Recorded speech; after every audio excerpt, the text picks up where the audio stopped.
31 August 2022।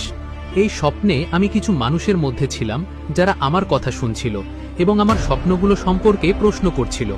তারা আমাকে জিজ্ঞেস করে, কিয়ামত আসতে আর কত সময় বাকি আছে? আমি তাদের বলি, যখন ছোট যুদ্ধগুলো শুরু হবে তা আস্তে আস্তে তৃতীয় বিশ্বযুদ্ধের রূপ নেবে এবং গাজওয়াতুল হিন্দ, যা তৃতীয় বিশ্বযুদ্ধের অংশ, তখনই যুদ্ধগুলোর পর একটি শান্তির সময় আসবে।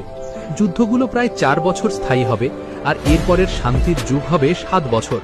এরপর দাজ্জাল, নবী ঈসা আলাইহিস সালাম এবং ইয়াজুজ মাজুজ আসবে। সুতরাং যুদ্ধ শুরু হওয়ার প্রায় 11 বছর পর দাজ্জালের আবির্ভাব ঘটবে। আর তৃতীয় বিশ্বযুদ্ধের সূচনা এই বিষয়টির ইঙ্গিত দেয় যে কিয়ামত খুবই নিকটবর্তী আর মোটেও বেশি সময় বাকি নেই, যেমনটি কিছু মানুষ দাবি করে বলে যে এসব ঘটনা অনেক দূরের বিষয়।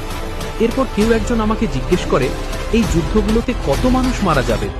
তখন আমি গাজওয়াতুল হিন্দ ও তৃতীয় বিশ্বযুদ্ধের দৃষ্টিকোণ থেকে উত্তর দিই যে এই যুদ্ধে প্রায় 1 বিলিয়ন মানুষ মারা যাবে, কিন্তু দাজ্জালের বিরুদ্ধে যুদ্ধে আরও অনেক বেশি মানুষ নিহত হবে।